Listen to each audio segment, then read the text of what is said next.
Welcome back to another tarot energetic forecast with me, Tonyamo. This is a space where I will pull 3 cards for the month ahead. The first card will be representing the theme, the energy of the month. The second card will represent why this is showing up. And then the last card will represent how we can move through this from the highest frequency possible. This is not meant to be a prescription. It is more meant to lay out the energetic landscape that's sitting in front of us, and then how we can navigate this in the best possible way. Spirituality, meditation, tarot, energy has been part of my life since childhood. My grandmother was a tarot reader, a clairvoyant medium back home in Norway, and I have been working with a spiritual teacher, an intuitive master here in London since 2013, which is where I'm now living.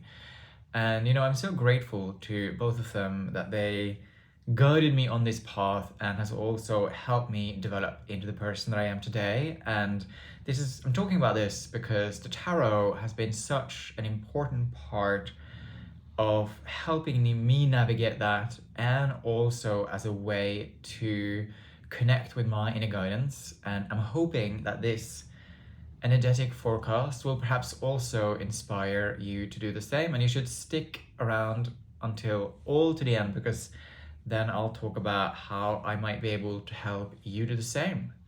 Okay, so the 3 cards that showed up this month was the Star reversed, we have the 3 of Pentacles reversed, and we also have the King of Cups upright. As I said, the first card, which is the Star reversed, represents the theme, the energy for the month. The 3 of Pentacles reversed talks about why this is showing up in this moment.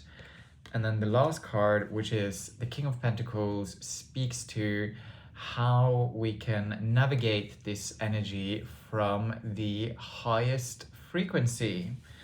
And so, my theme for this month is the Star reversed. And the word that came to me as I looked at that card and I looked at the picture, the word that came to me, the phrase that came to me as I was meditating on that was the word practice inner steadiness. When the Star appears upright, it is a very hopeful card. It is a beacon for what comes after the storm, pure inspiration, and a trust in the universe. The thing is, with reversals, this energy doesn't really disappear, but it turns inwards in a way, and that's where we need to head this month very much. I love this deck. On my card, I'm going to show you upright. She is holding a star in the palms of her hand, like you would a crystal ball. It's almost like she is scrying. As you can see, her eyes are glazed over like an oracle, and she's really shutting out the outside world to go deeper. As you can see, she's also surrounded by stars and circles around her head, almost like a halo in many ways. And she's also naked on this card. On the card, she is standing alone. And the message is in the imagery. She is not looking out. She's not asking anyone. She has to become her own oracle. And that's really what this card is asking us to do today. For the month of April, the Star reversed invites us to attune to and practice that inner steadiness that I was talking about a moment ago. It's really about trusting that external guidance. I do it, you would do it, but sometimes, we are so tempted to reach for external guidance at every opportunity. This month, my invitation for you is to hesitate before you reach for that outer guidance and turn your guidance inwards. Because I think that when you do that, we're also then strengthening that inner trust, right? Because it becomes a muscle, that ability to trust yourself, because that's what the Star reverse is really asking you to do. It is asking you to be your own oracle. And I loved it when that phrase come, be your own oracle. It is such an important thing to do. And it's not like you're going to walk this path alone forever. It is just in this moment as we are transitioning through the month of April. The journaling question, the journaling prompt that I wrote for this month is, where in your life are you seeking external validation or guidance instead of trusting your own inner knowing? Is there a decision you've been waiting for someone else to greenlight? What would it look like to get still, listen inward, and trust what you find there? What a beautiful question, right? And it's really, again, about taking this time to hesitate, to get still, to slow down. And I know that this is kind of spiritually trite in a way, I get it. But at the same time, this is the card that showed up. And for the month of April, maybe collectively, we will be going through a challenging time. There's a war going on, oil, finances. There's a lot of turbulence in this moment, right? And it's so easy to get destabilized by that, and understandably so. It is a frightening time in so many ways.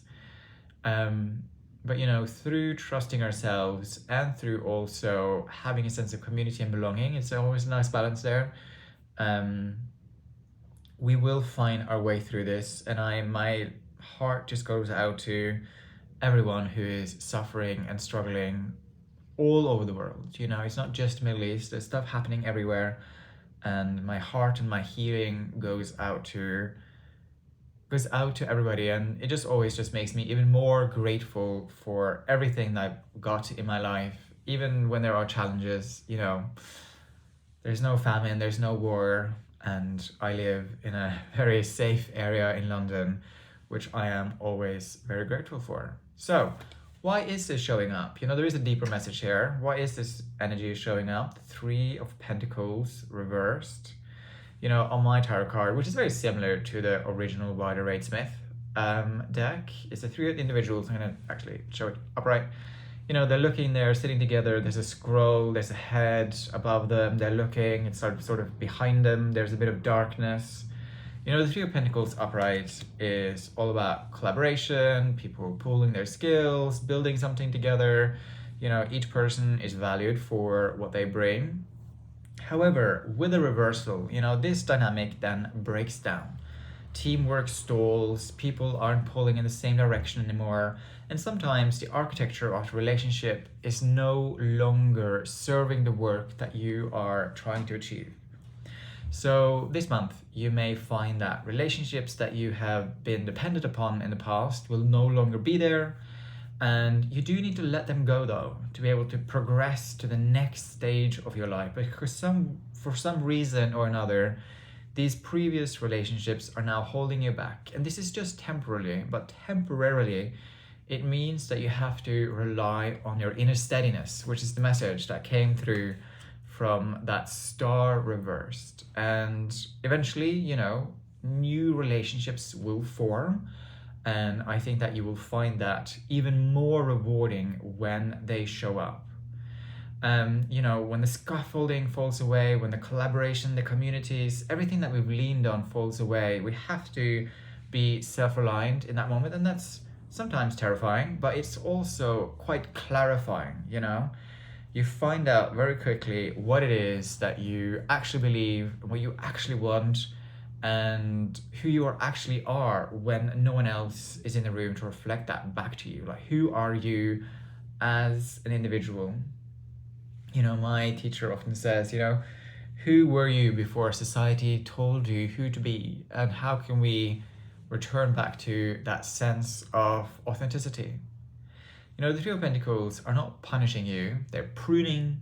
What falls away in April is making room for what's more aligned. And I think that's a very nice, positive way of looking at that card. So my journaling prompt for the 3 of Pentacles is, which relationships or collaborations in your life have you outgrown, or that have quietly outgrown you? That happens. What are you holding on to out of comfort, loyalty, or fear that rather than genuine alignment? And what might be waiting on the other side of letting go? What might be waiting on the other side of letting go? Terrifying sometimes, but also incredibly important. Okay, so how should we navigate this time from the highest energy, the highest frequency? And for that, we have the King of Cups upright. You know, on my card, as you can see, this king is comfortably sitting on a simple throne. Actually, you can't really see any thrones. You know, his clothes are not very overdone or ordained.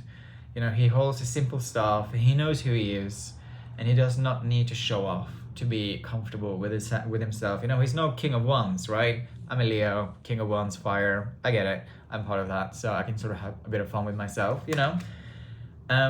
With this card, ease is everything. The King of Cups, he is not performing, he is not armored up, he isn't hardened by everything that he's been through, and he's not hardened up by everything that he's been through because the water runs deep. He has simply learned to feel without being swept away, which I think is an incredibly powerful thing to think about. You know, the King of Cups, even though some stuff is falling away with the Three of Pentacles, it is about moving through this time period with an open heart, with compassion, with grace. You know, I've seen this in some people in my life, and I'm gonna honestly say that I dislike it. And what I'm gonna say is that, you know, there's a danger that when we go through challenges, we become bitter as a result. You know, I think that those who don't become bitter are truly the strongest people out there. Bitterness is easy, love is difficult. And so don't let your thoughts and emotions to become too jagged, and just allow them to soften for your inner steadiness as you move through April. You know, my journaling prompt for the King of Cups is: how can you show yourself more compassion as you move through this transition? Where are you at risk of letting bitterness, frustration, and resentment take the wheel? And what would it look like or feel like to choose softness instead? What does it mean to stay open-hearted in a moment that could easily close you down? You know, the message for April is easy. Go inward, release what longer fits, and stay soft with that. Trust that that steady, quiet version of yourself is more than enough to carry you through. If this resonated, I would love it if you could share this with anyone who needs to hear that this month, and I will see you back here in May. If you would like to book a one-to-one reading with me, you can do that by heading over to my website. If you are somebody who would like to start developing your own intuitive skills, working with your intuitive perceptions and senses, and working with the tarot, I am launching something which is called an intuitive school. I'm currently only running one-to-one training programs, but I will be running short courses and also level 1, 2, and 3 diploma in the future. And if you want to get notified about all of that, obviously hit that subscribe button and like button on this video, and also head over to my website and start subscribing to my newsletter and my Substack, because all of the information will be launched there when it is ready. And of course, all of this information is in the description below this video. Thank you so much for tuning in, and I will see you here next time.